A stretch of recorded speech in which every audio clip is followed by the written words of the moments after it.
Two bodies found in vehicle washed away in St. Catherine during Raphael.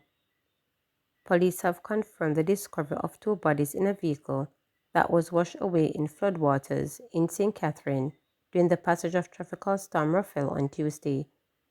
Commanding officer for the St. Catherine North Division, Superintendent Hopton Nicholson, confirmed with reporters that the vehicle was spotted around 9 a.m. on Thursday and was retrieved hours later when flooded waters receded with the help of a tractor from the Worthy Park estate.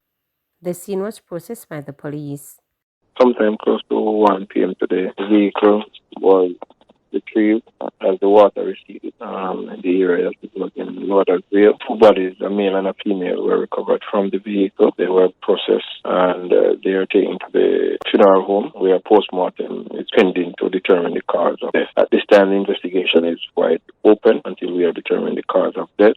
Not officially identified as yet. We believe to be those two who were washed away, but official identification is not yet done. Yes, we believe it to be the persons, one from St. Catherine, one from St. Anne.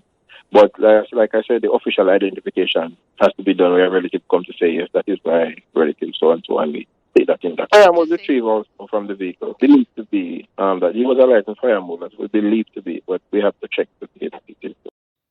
Road impassable. The road between Silo and Balaclava is now impassable. The road broke into two at approximately 2 o'clock yesterday afternoon. Motorists are being urged to exercise caution when traveling along that road. Turn on the screen record, please. Yeah, man, the screen record. This is not Silo. I've come out in their numbers, over 300 people. The road is now impossible. The road is almost cut in two now. Nobody cannot pass, not even a bike man.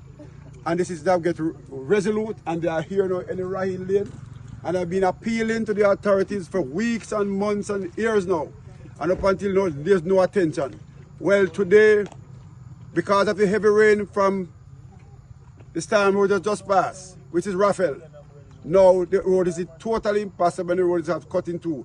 And everybody going to be hampered, and because the school children cannot go to school tomorrow. The pedestrian cars and the vehicle traffic. So everybody else cut off now, and the community are divided into two now.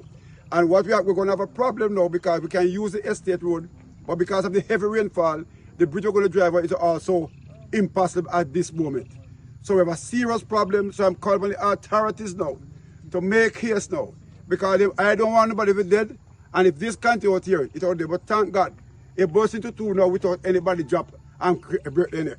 So I want Mr. Stephen Sharp, the minister, the member of parliament, and the NWA personnel to head towards Ryan Lane immediately and to see the situation out there, because this cannot continue and we need urgent attention. All right, man.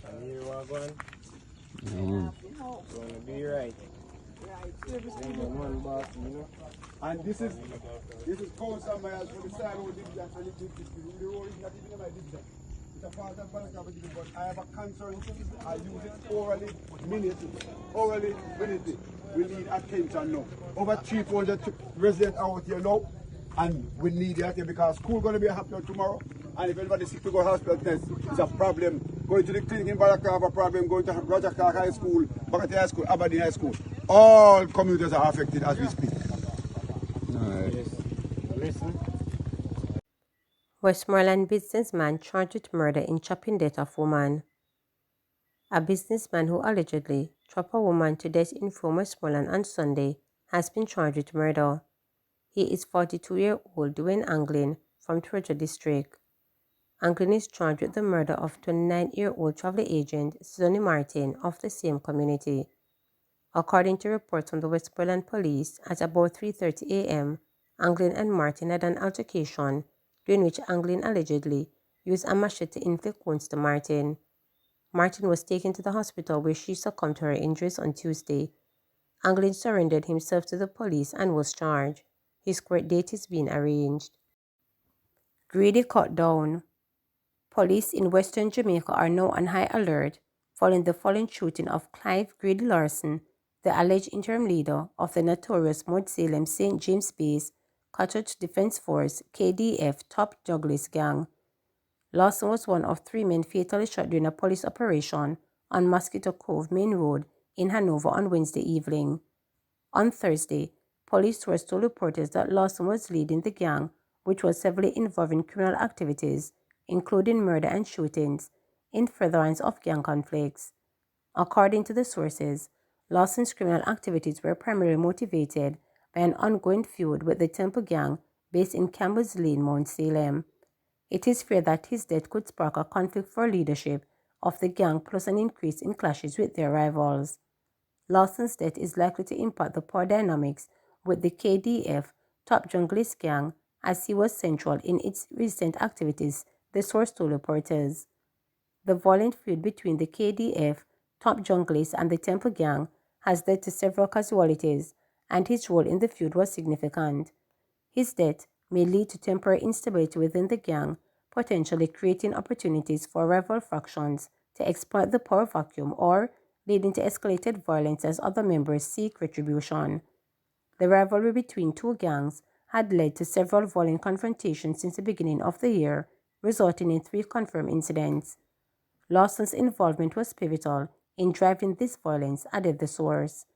At the time of his death, the 24-year-old Lawson was wanted by the police in connection with the October 24 murder of Donovan Hills in Campbell's Lane. It is alleged that approximately 9:30 a.m., Lawson led a heavily armed group of men who invaded Campbell's Lane, the base of their rival Temple gang, and opened fire hitting Hills, who died on the scene. He was out on bail in connection with a January 31, 2022 shooting on Clark Sim in Mount Salem, which left 1 man nursing gunshot wounds. Lawson was also reportedly facing a charge of illegal possession of firearm and ammunition in connection with a June 2023 incident. The police report that Lawson's life of crime came to an end about 5:35 Wednesday evening when members of the Police Area 1 Fugitive Apprehensive Team, acting on intelligence, were conducting a special operation and signaled the driver of a dark-colored Toyota Voxy to stop. According to the police, 4 men armed with guns exited the vehicle and began shooting at them. The cops returned fire, leading to a running gun battle. 3 of the attackers were shot and injured, while the 4th managed to escape. The injured men were taken to hospital, where they were pronounced dead. 2 firearms were seized. The fatal confrontation with law enforcement suggests that Lawson was actively resisting arrest, leading to his death, the source told reporters. Up to publication time, the other gunmen have not been identified, while a search continues for the other man, who sources say was shot during the incident and escaped clutching 2 firearms. The Police Area 1 covers Westmoreland, Hanover, St. James, and Trelawney.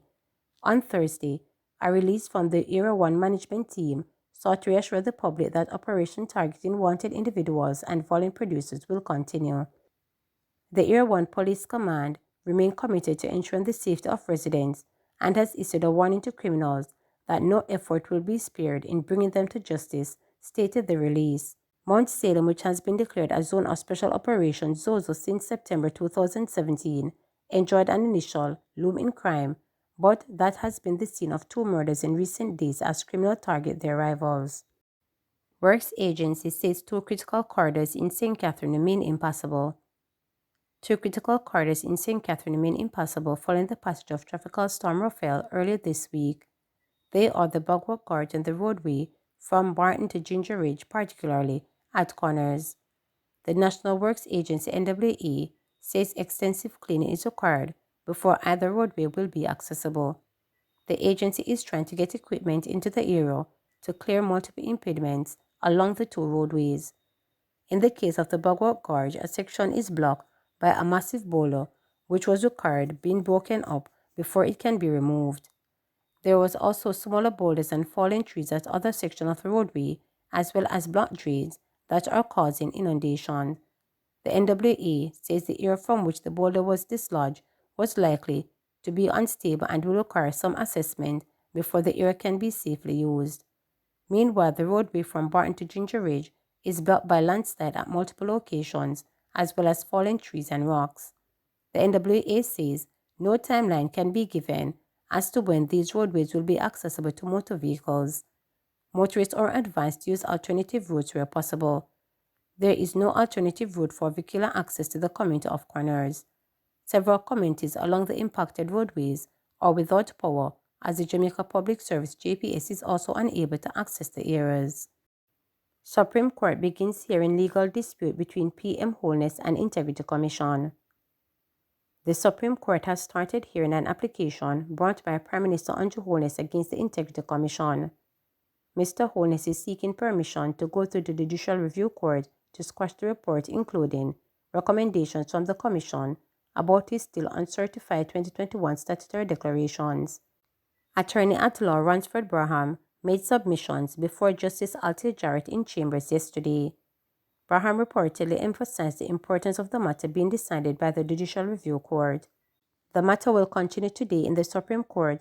The Commission's report, which was tabled in Parliament in September, outlined an investigation into some banking transactions involving Mr. Holness and 3 entities connected to him.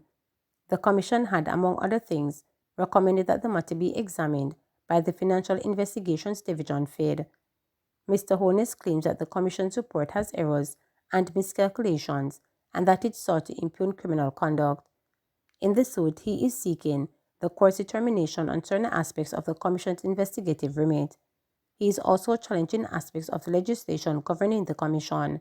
Additionally, he is challenging the constitutionality of the Corruption Prevention Act, which allows public officials to be prosecuted if they fail to explain assets disproportionated to their income.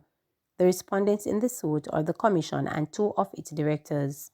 Remember to subscribe, like, share, and click the notification bell for daily updates.